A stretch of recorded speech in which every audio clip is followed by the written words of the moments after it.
தினமலர் அன்பு வணக்கம். உரைகள் நிகழ்ச்சிக்கு உங்களை வரவேற்கிறேன். கரூரில் தமிழ்நாடு முதலமைச்சர் திரு விஜய் அவர்கள் நேற்று பேசிய விஷயங்கள் இன்று வாத பொருளாக நம்ம உருவாக்கி இருக்கோம். குறிப்பாக லஞ்சம், மாமூல் இவையெல்லாம் இருக்கக்கூடாது. யாராவது அப்படி வாங்கினா கொடுக்க முடியாதுன்னு சொல்லுங்க. விஜய் இருக்கிறார் அப்படின்னு சொல்லுங்க, உங்க தம்பி இருக்கிறாருன்னு சொல்லுங்க அப்படிங்கிற ஒரு ஸ்ட்ரிக்டான ஒரு விஷயத்தை அவர் பதிவு செய்கிறார்.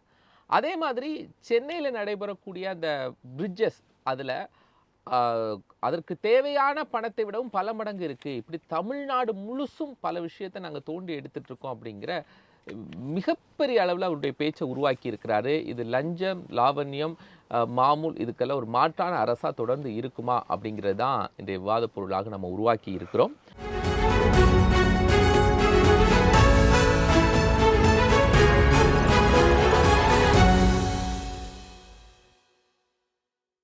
நம்மோடு இன்றைய விவாதத்துல 3 கருத்துரையாளர்கள் இணைகிறாங்க. மாமூல் நிலைக்கு முடிவு, மக்கள் கையில் ஆயுதம், விஜய் தொடங்கிய புரட்சி. நான் விருந்தினர்களை அறிமுகம் செய்கிறேன். அரசியல் விமர்சகர் வாகை குணசேகரன், அரசியல் விமர்சகர் ஜெகதீஸ்வரன், பத்திரிகையாளர் பாக்கி. முறை வரவேற்றுக்கொள்கிறேன். நான் முதலாவதா ஜெகதீஸ்வரன் இருந்து வந்துடுறேன். ஜெகதீஷ், விஜய் அவர்களுடைய நேற்று பேச்சினுடைய கருப்பொருளா லஞ்சம், மாமூல் இதுதான் எடுத்திருக்கிறோம். எப்படி பாக்குறீங்க? அதுங்க விஜய் அவர்கள் சொல்றதுல ஒரு முக்கியமான விஷயம், மக்களை கேள்வி எழுப்புங்கிறாரு. இன்ஃபேக்ட் அது நடந்துட்டு இருக்கு. அதற்கு மிக முக்கியமான காரணம் என்னன்னு கேட்டீங்கன்னா, இப்ப திமுக அல்லது அதிமுக அமைச்சர்கள் அதிகார வர்க்கத்தை பார்க்கும் பொழுது மக்களுக்கு ஒரு பயம் இருந்தது, ஒரு கூச்சம் இருந்தது. உதாரணத்திற்கு இப்ப நம்ம போலீஸ் ஸ்டேஷன்ல போய் கம்ப்ளைண்ட் கொடுக்கலாம் அப்படின்னா டக்குனு உள்ள போயிட மாட்டோம், யோசிப்போம், தலை சொறிவோம், யாரை கூட்டிட்டு போனோமான்னு யோசிப்போம், லாயர் யாரை கூட்டிட்டு போனோமான்னு யோசிப்போம். அது இத்தனைக்கும் நம்ம பொருள் காண போயிருக்கும், நம்மளோட வண்டி காண போயிருக்கும், நம்ம நகை கூட சில நேரங்களில் சென்சிட்டிவான வண்டி காண போச்சு, இல்ல வேற ஏதாவது ஒரு பிரச்சனை, வீட்டுல ஒரு பிரச்சனை, தெருவில் ஒரு பிரச்சனை, அதுக்கெல்லாம் போலாம்னு ஒரு கூச்சம், ஒரு பயம் இருக்கும். ஒரு அதிகார வர்க்கத்தை அணுகிறதுல நமக்கு எப்பயுமே அந்த பிரச்சனை இருக்கிறது. அதே மாதிரிதான் அரசியல்வாதிகள்னாலே நமக்கு ஒரு பயம் இருக்கும். இந்த முறை ஒரு பெரிய மாற்றமாக ரொம்ப சாமானியில் இருக்கக்கூடிய, இன்னும் சொல்ல போனா இன்னுமே இவர் தான் எம்எல்ஏவா, இவர் தான் அமைச்சரா அப்படிங்கிறது மக்கள் கொஞ்சமா இப்பதான் பார்த்துட்டு இருக்காங்க. பட் அதை தாண்டி யாராக இருந்தாலும் நம்ம கேள்வி எழுப்பலாம். நம்மள ஒருத்தர் மாதிரி இருக்காங்க பாக்குறதுக்கு, சாமானியர்களாக இருக்கிறாங்க, நம்ம அணுக முடியும் அப்படிங்கிற ஒரு தைரியம் வந்திருக்கு. இப்ப நேற்று கூட பார்த்தோம், ஸ்ரீவைகுண்டம் எம்எல்ஏ ஒருத்தர், நான் தான் எம்எல்ஏ, இந்த டயர் எல்லாம் ஓட்டலாமா, கார் எல்லாம் ஓட்டுறமா, நீங்க யார் சார், நீங்க போன வைங்க சார் அப்படிங்கிற தைரியம், அந்த அளவுக்கு தைரியமா பேசக்கூடிய அளவிற்கு வந்திருக்காங்க அப்படிங்கிறது ஒரு மிக முக்கியமான மாற்றம். இந்த உதாரணத்துக்கு சொல்றேன். அப்போ எந்த ஒரு சாதாரண எம்எல்ஏவோ இல்ல ஒரு அமைச்சரோ ஒரு தவறு செய்தார் என்றால் மக்கள் நிச்சயமா கேள்வி கேட்பார்கள். இந்த இடத்திற்கு உண்மையில் தேவைக்கு நகர்த்தி இருக்கிறது, மக்களும் வந்து நகர்ந்துள்ளார்கள். ரொம்ப ரொம்ப ஆரோக்கியமான மாற்றம். ஏன்னா அந்த ஊழல் எதிர்ப்புக்காக வேலை பார்த்த பாளையங்கள் இப்ப எங்களை போன்றவர்கள் அறப்படைகளோ சொன்னது, இதை கேள்வி எழுப்புங்க, நீங்க பயப்படாதீங்க, பயப்படாம கேள்வி எழுப்புங்க, தொடர்ச்சியாக சொல்லிட்டே இருந்தோம். அப்பொழுதெல்லாம் மக்களுக்கு ஒரு பயம் இருந்தது, ஒரு அச்சம் இருந்தது. அதெல்லாம் இன்று போயிட்டு இது மாறி இருக்கு அப்படிங்கிறது ரொம்ப முக்கியமான விஷயம். அதனால விஜய் அவர்கள் அதை சொல்லாட்டி கூட மக்கள் அந்த வேலையை தொடர்ச்சியாக செய்ய ஆரம்பித்திருக்காங்க அப்படிங்கிற பார்க்கின்றேன். அது ரொம்ப முக்கியமான மாற்றம். அதை தாண்டி லஞ்சம், மாமூல் இதெல்லாம் மக்கள், அரசு அதிகாரிகள் எல்லா இடத்தையும் ஊறி போயிருக்கு. இதை மாற்ற முடியாது அப்படிங்கிற அந்த கருத்துருவாக்கம் இருக்குல்ல, அதை உடைச்சிட்டாங்களா தாவேகா? இல்லங்க, அது முழுமையா உடைச்சிட்டாங்கன்னு சொல்லிட முடியாதுங்க. ஏன்னா நீங்க அதற்கு கொஞ்சம் டைம் ஆகும். நான் இன்னுமே சொல்றேன் இல்லையா, நேரடியாக பயனாளர்கள் என்னால பார்க்க முடியாது. இது வரைக்கும் ஓகேங்க. நான் இப்ப எனக்கு தெரிஞ்சது, உங்களுக்கு தெரிஞ்சவர்கள் யாரும் இருந்தா கூட சொல்லலாம். நம்ம நான் பாருங்க, இந்த ஒரு விஷயமா போயிருந்தேன், ஆர்டிஓ ஆஃபீஸ்க்கு போயிருந்தேன். எனக்கு வந்து லைசன்ஸ் ரெனியூவல் இருந்துச்சு, இல்ல வந்து லைசன்ஸ் புதுசா எடுக்கணும், இல்ல நான் வண்டி வச்சிருந்தேன், ஒரு எஃப்சி எடுக்கணும், அதுக்கெல்லாம் லஞ்சமே இல்லாம ஆயிடுச்சு இல்ல. இப்ப நானே வந்து சில நேரங்களில் பார்க்கின்றேன், அது போயிட்டு தான் இருக்கிறேன், புரோக்கர்ஸ் மூலம் போயிட்டு தான் இருக்கு. ஆனா அதே நேரத்தில் இன்னொரு மாற்றம், நானே நம்மளோட ஷோட 2-3 தடவை சொல்லியிருந்தேன், என்னைக்கு வந்து ஆர்டிஓ ஆஃபீஸ்ல புரோக்கர்ஸா இல்லாத நிலை ஏற்படுதோ அன்னைக்குதான் உண்மையில ஒரு மாற்றம் ஏற்படும் சொல்லி சொன்னேன். இப்ப நான் ஒரு புதுக்கோட்டை ஆர்டிஓ ஆஃபீஸ்ல போகும் பொழுது முன்னாடி பாத்தீங்கன்னா எல்லாரும் உள்ள போகலாம், இப்ப வந்து ஒரு தடுப்பு போட்டு தடுத்து வச்சிருக்காங்க. நான் கேட்டேன் அப்படின்னு சொல்லி கேட்டேன்.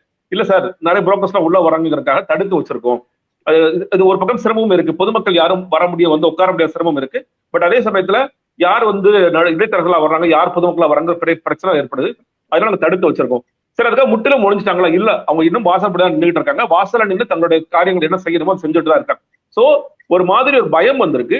இந்த பயம் தொடரணும். ஒரு நிலையில வந்து நிச்சயமா அது நடக்காது. இனிமேல் மக்கள் நேரடியாக சென்றால் அதிகாரிகளை அணுக முடியும், தங்களுக்கு என்ன தேவையோ அதை பெற்றுக்கொள்ள முடியும் அப்படிங்கிற நிலை வரணும். அது கொஞ்சம் காலம் ஆகும். பட் இன்னைக்கு என்ன, இவங்கள்ட்ட புரோக்கர்ஸ் சைடு இளைஞர்களுடைய பேச என்னங்க அப்படின்னு கேட்டா, பயந்து நாங்க வந்து வாங்கி கொடுத்துட்டு இருக்கோம், வாங்கிட்டு தான் இருக்கிறாங்க, பயந்து வாங்கி கொடுத்துட்டு இருக்கோம்.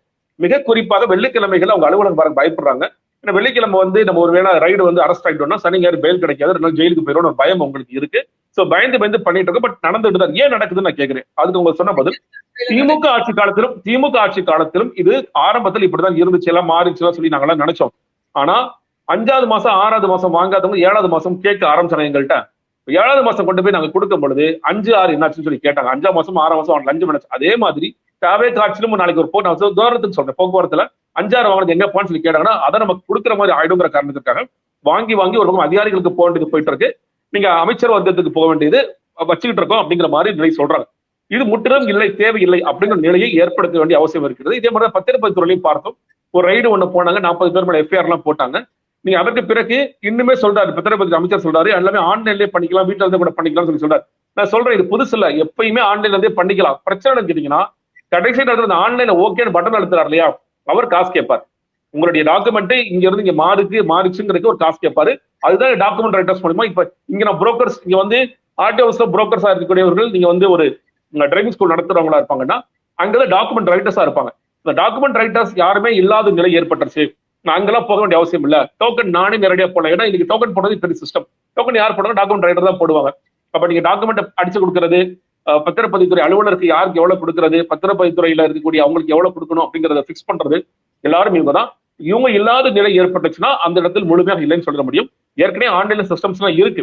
பிரச்சனைனா ஆன்லைனை ஓகே பண்றதுக்கு ஒரு ஆபீசர் இருக்காரு, அந்த ஆபீசருக்கு காசு கொடுக்காம வேலை நடக்குதுன்னா நடக்கல அப்படிங்கிறதா சிக்கலாக இருக்கிறது.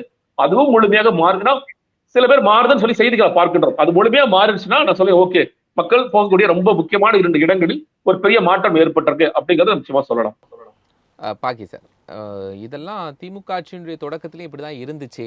ஆனால் ஒரு 7 மாதம் 8 மாதம் வரும்போது அது மறுபடியும் தொடங்கிடுச்சு அப்படின்னு சொல்கிறார் ஜெகதீஷ்.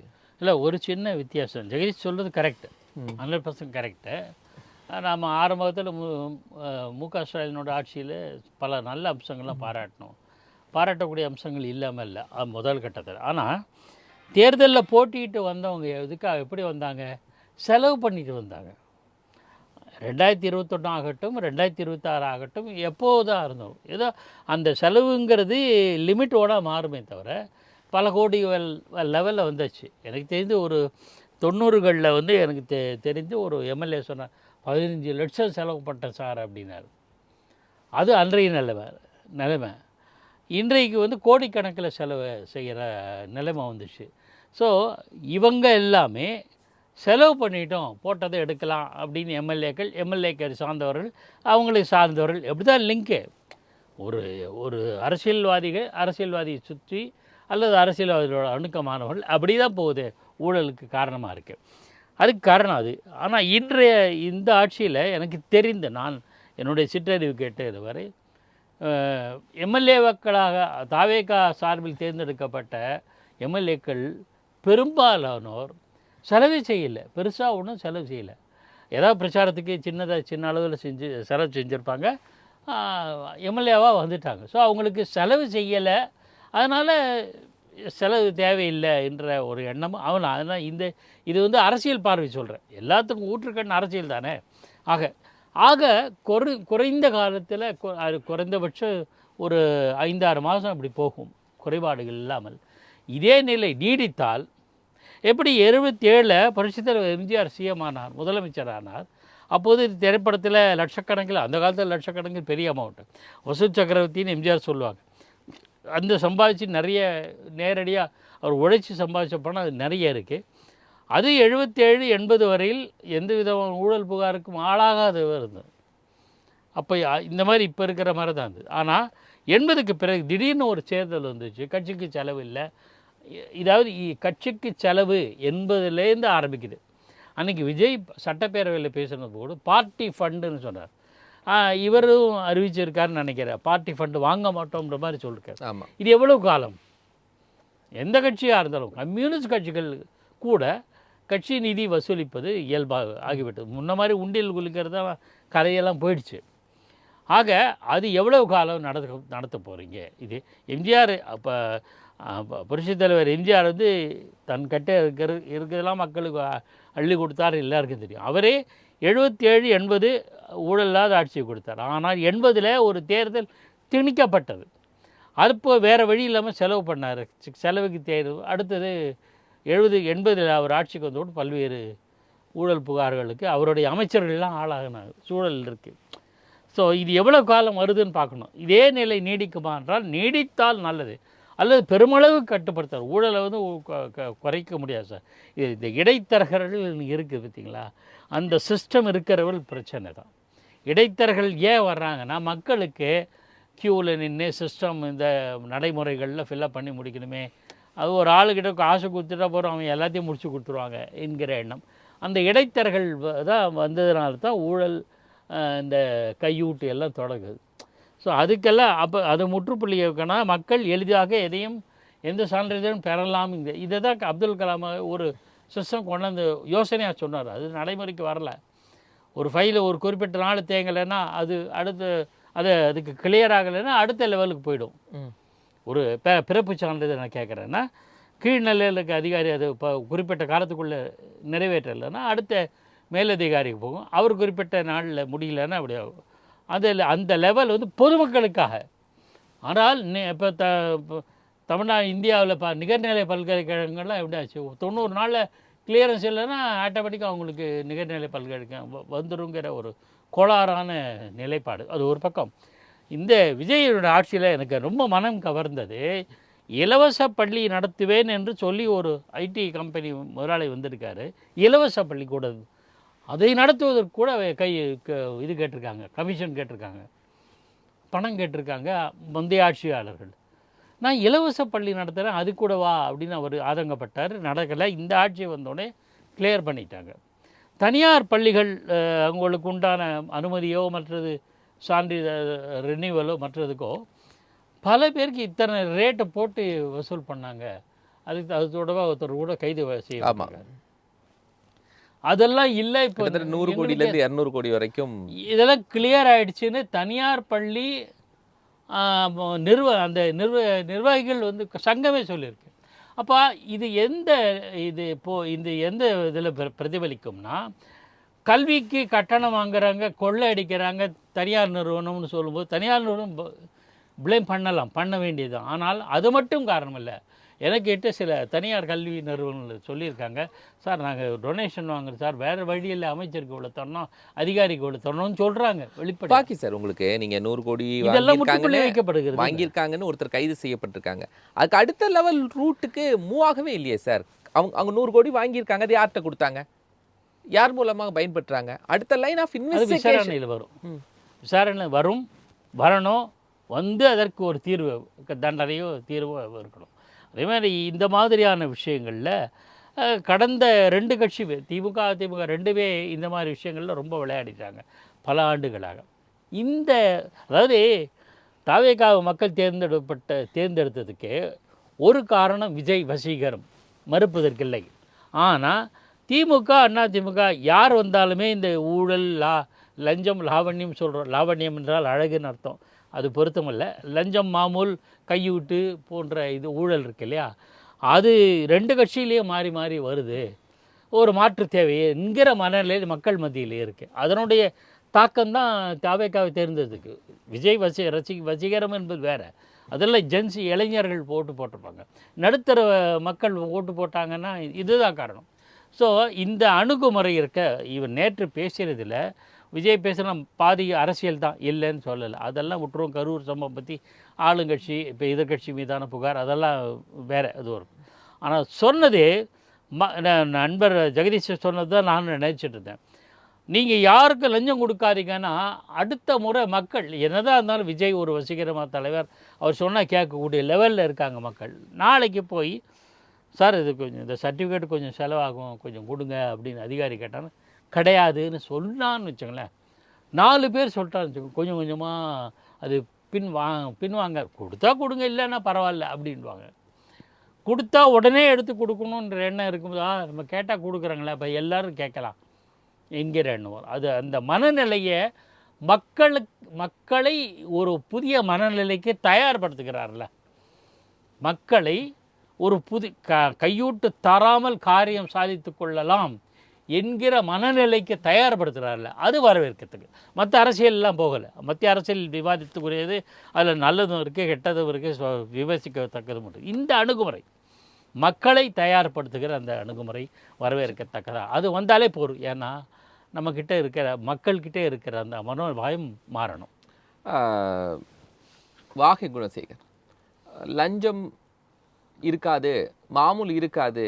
ஆனா வழக்கறிஞர்கள் நியமனம் அதுல எல்லாம் காசு வாங்குறாங்க அப்படின்னு புகார் எழுப்பப்பட்டிருக்க. அதுக்கு எந்த பதிலையுமே விஜய் சொல்லலையே முதலமைச்சர்.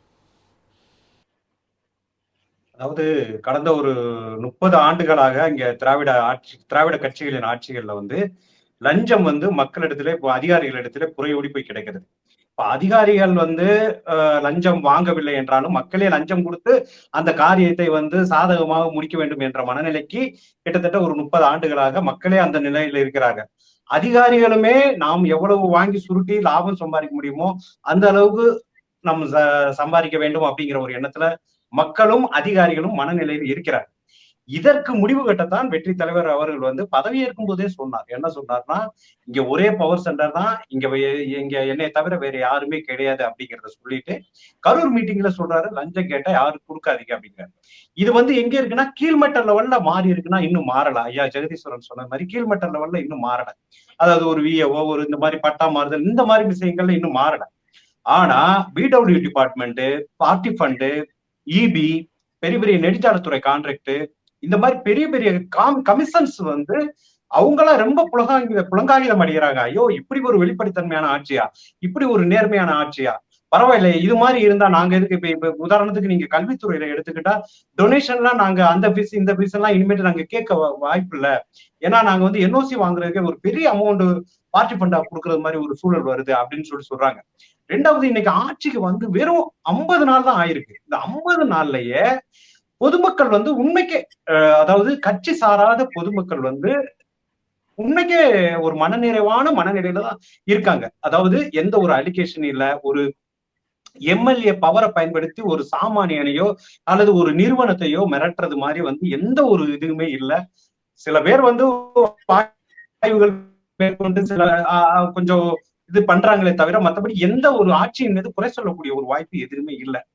இதுலதான் இதையவே வந்து முதல் வெற்றின்னு தான் நம்ம எடுத்துக்கணும். இது வந்து ஆரம்பம் தான். அதாவது அவர் என்ன சொல்றாருன்னா, இது வந்து நம்பிக்கை, மக்களோட நம்பிக்கை. வெற்றி தலைவர் வந்து கரூர் மீட்டிங்ல சொன்னது வந்து நம்பிக்கை. இது நாளடைவுல எந்த துறையிலுமே இது வந்து லஞ்சம் ஊழலுக்கு வந்து படிப்படியா என்னை பொறுத்த வரைக்கும் என்ன பண்ணுவாங்கன்னு தோணுதுன்னா, எல்லாத்தையுமே ஆன்லைன் ப்ராசஸ் ஆக்கிடுவாங்க. உங்களுக்கு ஒரு முக்கியமான டாக்குமெண்ட்ஸ் ஃபுல்லா நீங்க அப்லோட் பண்ணா ஆட்டோமேட்டிக்கா இத்தனை தேதிக்குள்ள நீங்க ஜெனரேட் ஆயிரணும். அப்படி ஆகலைன்னா அந்த அதிகாரிகள் மேல நீங்க கம்ப்ளைண்ட் கொடுக்கலாம், அந்த அதிகாரிகள் மேல வழக்கு தொடரலாம் அப்படிங்கிறது மாதிரி எல்லாம் கிட்டத்தட்ட. ஏன்னா இப்ப வந்து சுகாதாரத்துறையிலே வந்து ஒவ்வொருமே ஓபி டோக்கன் எல்லாம் யாருமே கியூல நிக்க தேவையில்லை, நீங்க டோக்கன் போட்டு வந்துடலாம் அப்படிங்கிற மாதிரி சொல்றாங்க. சோ ஒவ்வொரு இதுவுமே வந்து வில் அப்டேட் அந்த ஏஐ நான் சொல்ற அந்த கம்ப்யூட்டர் ரிசல்ட்டுக்கு இன்டர்நெட் வைஸா வந்து மாறிடுவாங்கிறது மாதிரி தோணுது. எந்த காரணத்தை கொண்டு இப்ப வந்து சொன்னாங்க, ஐயா டிரான்ஸ்போர்ட்ல வந்து வாங்கிக்கிட்டு இருக்காங்க ஆனா அமைச்சருக்கு கொடுக்காம இருக்காங்க அப்படிங்கிறது. இப்ப டிரான்ஸ்போர்ட் எல்லாம் நம்ம சீர்படுத்தணும்னா அதையெல்லாம் வந்து இன்னும் நம்ம கிரவுண்ட் லெவல்ல நம்ம அதை இறங்கி அதை வந்து அவங்களுக்கு ஒரு அவேர்னஸ் கொடுத்து இது பண்ணக்கூடாது அப்படிங்கிறது மாதிரி எல்லாம் நம்ம வந்து நாள் ஆகணும். என்னை பொறுத்த வரைக்கும் ஐயா கூட சொன்னாரு, 8 மாசத்துல வந்து திமுக அப்படித்தான் இருந்துச்சு அப்படின்னு சொன்னாங்க. அதுக்கு பின்னாடி வந்து இப்போ கடந்த மாச காசையும் சேர்த்து கேட்டு வாங்கினாங்க. திமுக ஆட்சிக்கு வர்றதுக்கு முன்னாடி என்ன சொன்னாங்கன்னா, கமிஷன், கலெக்ஷன், கரப்ஷன்டாங்க. அது அதிமுக ஆட்சியை பார்த்து. ஆனா ஆட்சிக்கு வந்த பின்னாடி double collection, double commission, double corruption. இப்ப முதல்ல கொஞ்சம் நாட்கள் ரொம்ப ஸ்ட்ரிக்டா இருந்தாங்க. ஒரு 8 மாதத்துக்கு பிறகு அரசு இயந்திரம் பழைய மாதிரி இயங்க ஆரம்பிச்சிருச்சு அப்படின்னு டிவிக்கு எப்படி ஒரு அஷூரன்ஸ் கொடுக்குறாங்க, அப்படி இயங்க முடியாது, நான் அதுக்கு இந்த எல்லாம் வச்சிருக்கிறேன், ரெஸ்ட்ரிக்ஷன்ஸ் வச்சிருக்கேன் அப்படிங்கிற எதை சொல்றாங்க? ஐயா இறையன்பு ஐஏஎஸ் வந்து தலைமைச் செயலாளராக இருந்த அந்த 8 மாசம் நினைக்கிறேன், அது வரைக்கும் வந்து ஆட்சி நிர்வாகம்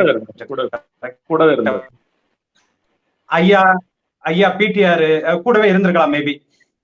ஏன்னா அவர் வந்து கொஞ்சம் நேர்மையின் பாதையில இருக்கிறாங்க. ஐயா பிடிஆர் தியாகராஜன் அவர்கள் வந்து நிதியமைச்சரா இருக்கிற வரைக்கும் அந்த இது வந்து கொஞ்சம் ரெஸ்ட்ரிக்டடா போயிருக்கும். அதுக்கு பின்னாடி உங்க கணக்கு காமிக்க முடியாத அளவுக்கு பணங்களை சம்பாதிச்சு அதை எப்படி இன்வெஸ்ட் பண்ண முடியாதுன்னு தெரியாத அளவுக்கு போகும்போது ஆட்டோமேட்டிக்கா உங்களுக்கு பார்ட்டி ஃபண்டு. இப்ப வந்து போன தடவை இந்த துறைமுகங்கள் துறை வச்சிருந்தவர் ஐயா ஏவா வேலுன்னு நினைக்கிறேன், ஒருத்தர்லாம் வந்து நேர்காணல்ல ஒரு பேட்டியில என்னோட லைசன்ஸுக்கு இவ்வளவு அமௌண்ட் கேட்கறாங்கன்னு சொல்லிட்டு பார்ட்டி ஃபண்ட் கேட்கறாங்கன்னு சொல்லிட்டு கதறாரு. சோ இப்ப இந்த மாதிரி மேல்மட்ட லெவல்ல கோடிக்கணக்குல லட்சக்கணக்குல வாங்குற அந்த பார்ட்டி ஃபண்டை எல்லாம் லஞ்சம் ஊழல்ங்கிற பேர்ல எங்கும் லஞ்சம் எதிலும் லஞ்சம் பொங்கும் லஞ்சம் பொழியும் லஞ்சம்ங்கிறது மாதிரி இருந்த அந்த கடந்த கால ஆட்சியை நீக்கிவிட்டு ஒரு புதிய விமோச்சனமா ஒரு புதிய வரப்பிரசாதமா இப்ப இங்க உள்ள டெண்டர்ஸ், அதாவது இந்த டெண்டர்ஸ் எடுக்கிறவங்களுக்கும் பெரிய பெரிய கட்டுமானம் கட்டுறவங்களுக்கும் ஒரு பெரிய வரப்பிரசாதமா இந்த ஆட்சி அமைஞ்சிருக்கு. இது நாள் ஆக ஆக ஆக கடைநிலை வரைக்கும், அதாவது ஒரு கிளர்கிட்ட போய் ஒரு ஃபைல் மூவ் பண்றதுக்கு 100 ரூபாய் கொடுக்கறதுக்கும், ஒரு பிறந்த குழந்தைய ஆஸ்பத்திரியில இருந்து காமிக்கிறதுக்கு முகத்தை காமிக்கிறதுக்கு 500 ரூபாய் கொடுக்கறது வரைக்கும் மாறக்கூடிய சூழல் வரும். இன்னும் நமக்கு 4.5 வருஷம் ஆட்சி காலம் இருக்கு. ஆனா அது அந்த அளவுக்கு வெற்றி தலைவர் விஜய் அவர்கள் வந்து எடுத்துக்க மாட்டாரு. குறைஞ்சது 6 இல்ல நான் ஒண்ணு கேக்குறேன்ல சார், அரசு வழக்கறிஞர் நியமனத்துல காசு பெறப்பட்டது அப்படிங்கிற குற்றச்சாட்டு தொடர்ந்து பரவலாக எல்லா பகுதிகளிலும் எழுப்பப்படுது. அதுக்கு பதிலை கட்சி சார்பிலையோ இல்லைன்னா முதலமைச்சர் தரப்புலையோ சொல்லலையே, மறுக்கலையே. அதாவது அதுக்கு சம்பந்தமா ஞானசௌந்தரின்னு ஒரு மேடம் வந்து வழக்கு தொடர்ந்திருக்காங்க. இன்னும் மற்றும் பலரும் வழக்கு தொடர்ந்திருக்காங்க. அதுக்கு ஆதாரபூர்வமான குற்றச்சாட்டு இருக்கா என்னன்னு தெரியல, எனக்கு தெரியல. பட் ஆனால் சட்டத்துறை அமைச்சர் ஐயா சி.டி. நிர்மல்குமார் அவர்கள் வந்து இந்த பதவியானது தற்காலிகமானதுதான், 6 மாதத்துக்கு மட்டும்தான் செல்லுபடியாகும். யாரும் நீங்கள் வந்து அரசு வழக்கறிஞர் பெறுவதற்காக பணம் கொடுத்தீர்கள் என்றால் அதற்காக வந்து நீங்க புகார் அளிக்கலாம். உங்களுக்கு பணம் பெற்றும் தரப்படும், உங்களிடம் பணம் வசூலித்தவர்கள் மேல் நடவடிக்கை எடுக்கப்படும் என ஐயா சி.டி.ஆர். நிர்மல்குமார் அவர்கள் வந்து அறிக்கை கொடுத்திருக்காரு. இதுக்கு மேல இந்த அரசு வழக்கறிஞர் நியமனத்துல வந்து நம்ம வந்து எதுவுமே சொல்ல முடியாது. ஏன்னா போற்றுவார் புழுதுவார், தூற்றுவார் அப்படிங்கிறது மாதிரிதான் ஆகும். நம்மளை வந்து இந்த வெற்றி தலைவரோட ஆட்சியை வந்து புகழன்னு நினைச்சா புகழ்வாங்க, தூற்றம்னு நினைச்சா தூற்றுவாங்க. காமலக்கண்ணனுக்கு கண்டதெல்லாம் மஞ்சளா தெரியும், எங்க குறை கண்டுபிடிக்கணுங்கிற எண்ணத்துல இருக்கிறவங்ககிட்ட போய் நம்ம எதுவும் சொல்ல முடியாதுல்ல. அதனால அந்த அரசு வழக்கறிஞர்கள் நியமனத்துல எழுந்த குறைபாடுகளுக்கு சட்டத்துறை அமைச்சர் ஐயா மாண்புமிகு சி.டி.ஆர். நிர்மல்குமார் அவர்கள் வந்து முறையான விளக்கத்தையும் முறையான நடவடிக்கையும் எடுக்கப்படும் என கூறிவிட்டார். அதற்கு மேல் நம்ம வந்து விளக்கம் சொல்றதுக்கு எதுவும் இல்லை. ஜெகதீஸ்வரன், எல்லாத்துக்கும் தவறு என்னன்னா, எம்ஜிஆரோட விஜயை ஏன் ஒப்பிடுறேன்றதுக்கு ஒரு காரணம் சொல்லிடுறேன். இந்த தாவேகா வெற்றி, விசில் வெற்றி எல்லாமே விஜய் தான். எப்படி எம்ஜிஆர் அவர்களோ அதே மாதிரி தான். இதுதான் அவருக்கு கிடைக்கிற மிகப்பெரிய ஒரு வரப்பிரசாதம்னு சொல்லலாம். ஏன்னா அவரை வச்சு தான் மற்றவங்களாம் இப்போ தனியாக புசி ஆனந்தோ எக்ஸோ இசட்டோ தனியாக நின்று வேறு கட்சியில் நின்று ஜெயிக்கிறது எம்எல்ஏவாக குறைந்தபட்ச உள்ளாட்சி தேர்தலில் கூட வெற்றி பெற முடியாது. விஜய் தான் ஃபேஸ். அப்போ விஜய் வந்து இதுதான் தருணம் மக்களுக்கு செய்கிறதுக்கு. அதை மக்களுக்குன்னு பெருசாக ஒன்றும் செய்யலை. நீங்கள் பத்திரிகையாளர் பார்க்கணுன்னு அவசியம் இல்லை, நீங்கள் சட்டமன்றத்தில் அதிகமாக பேசணுன்ற அவசியம் இல்லை, நீங்கள் பொதுக்கூட்டங்களில் பேசணும்னு அவசியம் இல்லை, செஞ்சீங்கன்னா போகும். அதாவது நான் தான் ஓட் பேங்க்குங்கிற விஜய் ஃபேஸுக்கு தான். ஆக என்னை மீறி யாராவது இந்த மாதிரி சம்பவத்தில் ஈடுபட்டால் என்னோட செய்வேன் என்ற ஒரு எச்சரிக்கையை அல்லது அறிவிப்பை அல்லது அறிவுரையை தன்னோட கட்சிக்காரங்களுக்கு சொன்னாலே போகும். பெருமளவு கட்டுப்படும், 0 ஆகாது. ஆனால் மிக மிக குறைந்தாலே இன்றைய சூழலில் மிகப்பெரிய வெற்றி அப்படின்னு தான் பார்க்கணும். அதுக்கு விஜய் வந்து நீங்கள் சொன்னது எனக்கு இது மாதிரி நம்ம விவாதம் அவரோட கவனத்துக்கு போய் அதில் சீரியஸாக அவர் கருத்தில் கொண்டா பலன்கிறது கிடைக்கும். அதுவரையில் என்னென்னா மக்களுக்கு இந்த நம்பிக்கை வரணுங்கிறது ஒன்று. நான் வந்து சொன்னதே சட்டப்பேரவை உறுப்பினர்கள் எல்லாருமே செலவு பண்ணலைங்கிறது விவாதிக்கலை, அந்த கருத்தை சொல்லலை. திமுக கட்சியினர், அதிமுக கட்சியினர் எவ்வளோ கோடிக்கணக்கில் செலவு பண்ணாங்க. எனக்கு தெரிந்து நான் வெளிப்படையாக சொல்லேன், அதிமுகவில் எடப்பாடி பழனிசாமி சில பேருக்கு டிக்கெட் கொடுக்கல தேர்தலில் போட்டிக்கிட்ட. காரணம், நீங்கள் இவ்வளோ செலவு பண்ணுவீங்களா, நீங்கள் இவ்வளோ பணம் கொடுப்பீங்களா கட்சிக்கையோ அல்லது கட்சிக்கோ இல்லை புதுசாக நான் அந்த விவாதத்துக்கு போகல, இவ்வளோ கொடுக்கணும் நீங்கள், அப்போ தான் உங்களுக்கு டிக்கெட் கொடுப்பேன் என்று அவர் சொன்னதாக நான் கேள்விப்பட்டேன். சில பேருக்கு டிக்கெட் தரல, சில பேர் போட்டியிட முடியல. அதிமுக நிலைமை, திமுக நிலைமை கேட்கவே வேண்டாம். அதுதான் விளையாட்டு தான் முக்கியம். ஆக இதுக்கெல்லாம் முற்றுப்புள்ளி, இந்த மாதிரியான மேல்நிலையில் இருக்கிற ஊழலுக்கு பெருமளவுக்கு முற்றுப்புள்ளி வைக்கப்பட்டிருக்குது. அடுத்தது கீழ்நிலையில் இருக்கிறது. படிப்படியாக டெண்டர் கேன்சல் பண்ணாங்கல்ல, அதுவே வரவேற்கத்தக்கது. ஆனால் இன்னமும் விழிப்போடு இது ஒன்றுத்தில் கான்சன்ட்ரேட் பண்ணால் போதும் சார். விஜய் வந்து வேறு எதுவும் பண்ண வேண்டாம். புதுசாக பாலம் கட்டணும், ரோடு போடணும் அவசியம் இல்லை. புதுசாக திட்டங்கள் கொண்டு வரணும், சிங்கப்பெண் தங்கப்பெண் அதெல்லாம் கூட அடுத்தது முக்கியம். ஊழல் கையூட்டு இதெல்லாம் பெருமளவுக்கு கட்டுப்படுத்தினாலே நல்ல ஆட்சியை கொடுத்ததாகத்தான் அர்த்தம். தமிழ்நாட்டில் புறையோடிப்பு இருக்குது. அதுக்கு who can fill the gate? Vijay is the only person can do. Gunasekaran sir, விஜயால செய்ய முடியும், ஆனால் விஜயுடைய கட்டுப்பாடு, கட்சியினுடைய கட்டுப்பாடு, ஏன் அமைச்சர் ஆனந்துக்கு இதெல்லாம் தெரியாதா? மாவட்ட அளவில் என்ன நடக்குது, இந்த தகவல்கள்லாம் தெரியாதா? ஏன் அடுத்தபடியே யார் மேலே நடவடிக்கை எடுக்கல அப்படிங்கிறது இருக்குல்ல? அங்க அவங்க வந்து இன்னைக்கு ஆட்சி நிர்வாகம் நடத்துறதுக்கு ஒருத்தவங்களுக்கு அட்மினிஸ்ட்ரேஷன் கேப்பபிலிட்டி எப்படி இருக்கு, அவங்களோட பொது வாழ்வு எப்படி இருக்கு, அதெல்லாம் முக்கியம் இல்லைங்கிறது ஐயா ஆனந்த் அவரோட பார்வை மாதிரி நான் அனுபவிச்ச விதத்துல தெரியுது. அவருக்கு என்னன்னா, ஒருத்தன் பொது வாழ்வையில எம்எல்ஏ ஆகணும், இதாகணும்னா போஸ்ட் ஓட்டியிருக்கணும், படத்துக்கு பால அபிஷேகம் பண்ணியிருக்கணும், உடைச்சிருக்கணும், சைக்கிள் ஓட்டியிருக்கணும், ஹெலிகாப்டர்ல இருந்து வந்தாலும் அங்கீகாரம் கிடையாது, வெளியில திறமையானவங்களா ஒரு ஆர்வத்தோட இருந்தாலும் அங்கீகாரம் கிடையாது, அப்படிங்கிறது மாதிரி ஒரு சூழல் தான் இருக்கு. இதை வெற்றி தலைவரோட முழு கண்ட்ரோல்லையும் அவர்கிட்டயே ஒப்படைச்சிட்டாரு. ஏன்னா இவருக்கு இந்த தமிழகத்தை நமக்கு பேர் எடுத்து கொடுத்த இந்த தமிழக மக்களுக்கு ஏதாவது ஒரு நன்மை பயக்கணும், நம்ம அட்மினிஸ்ட்ரேஷன் ஆட்சி நிர்வாகத்தை தான் ஒரு சிறந்த கண்ட்ரோலா கொண்டு வரணும் அப்படிங்கிற மாதிரி ஒரு எண்ணத்துல இருக்காரு. ஏன்னா ஏற்கனவே சர்க்காரோ ஐ திங்க் ஏதோ ஒரு படத்துல பேசினாரு, ஒரு தலைமை சரியா இருந்தா தலைமை கீழே இருக்கிறவங்க எல்லாருமே சரியா மாறிடுவாங்க அப்படின்னு. ஆனா ஐயா ஜெகதீஸ்வரன் சொன்ன மாதிரி இன்னைக்கு போக்குவரத்து துறையில அவ்வளவு ஒரு ரெஸ்ட்ரிக்டடா இல்ல. பட் மத்த துறைகள்லாம் ரொம்ப கொஞ்சம் கொஞ்சம் ரெஸ்ட்ரிக்டட் பண்ணிக்கிட்டே வந்துகிட்டு இருக்காங்க. சோ இதை தலைமை பொறுப்புல இருக்கிற சிஎம் இருக்கிற தமிழக வெற்றி தலைவர், தமிழக மாண்புமிகு தமிழக முதலமைச்சர் அட்மினிஸ்ட்ரேஷன் கேப்பபிலிட்டியில தான் அவர் திங்க் பண்றாரு தவிர கட்சி கட்டமைப்பை பத்தி அது முழுக்க ஐயா ஆதவ அர்ஜுனாட்டையும் ஐயா புசி ஆனந்த் சார் அவர்கிட்டையும் ஒப்படைச்சிட்டாங்க. நியூகமருக்கு ஐயா ஆதவ அர்ஜுனா அவரு ஒரு அரவணைச்சு ஏதோ பண்ணுவார் போல. கட்சியில இருக்கிறவங்களுக்கு ஏற்கனவே மன்றத்துல இவங்களுக்கெல்லாம் ஐயா புசி ஆனந்த் பண்ணுவார் போல. அதுல இப்படி இருக்கிறதுனால என்ன நடக்குன்னு தெரியல. ஏன்னா எந்த தவறு பண்ணாலும் ஒரு அதிகாரப்பூர்வமான அறிவிப்பு வர மாட்டேங்கிறத தவிர பத்திரிகையா ஒரு பிளாஷ் நியூஸ் வருது, அதோட அது மனுங்கடிக்கப்படுகிறது. சில கொங்கு மாவட்டத்துல எல்லாம் ஒரு மாவட்ட செயலர் இன்ன வரைக்கும் ஆக்டிவா தான் இருக்காரு. சோ அது அவங்க உள்கட்சி விவகாரம். அதை நம்ம விமர்சனம் பண்றது அளவுக்கு இல்ல, அது கூட டிரான்ஸ்பரண்டா இல்ல அப்படின்னு எடுத்துக்கலாமா சார்? அதுலயும் ஒரு டிரான்ஸ்பரன்சி வேணும்ல? அதுல கிடையாதுதான் நான் சொல்றேன். என்னைய பொறுத்த வரைக்கும் நிறைய விஷயங்கள்ல இந்த மாதிரி கட்சிங்கிறது முழுக்க ஐயா ஆனந்த் சார் அவர்களோட கண்ட்ரோல்ல தான் இருக்கு, மாண்புமிகு அமைச்சர் அவர்களோட கண்ட்ரோல்ல தான் இருக்கு. அதுவும் ஒரு விதத்துல நன்மைதான் நினைக்கிறேன். ரெண்டாவது அவங்க பொறுப்பு போட்டிருக்கிறதுமே ரொம்ப கம்மியா தான் போட்டிருக்காங்க. இன்னைக்கு ஸ்டேட் லெவல்ல எடுத்தா கிட்டத்தட்ட இதுவரைக்கும் அறிவிச்சவங்க ஒரு 100 பேருக்குள்ளதான் இருக்கும். ஆனா அதிமுக திமுக கிட்டத்தட்ட ஸ்டேட் லெவல்லயே கிட்டத்தட்ட 5000 பேர்கிட்ட 10,000 பேர்கிட்ட மேல இருப்பாங்க.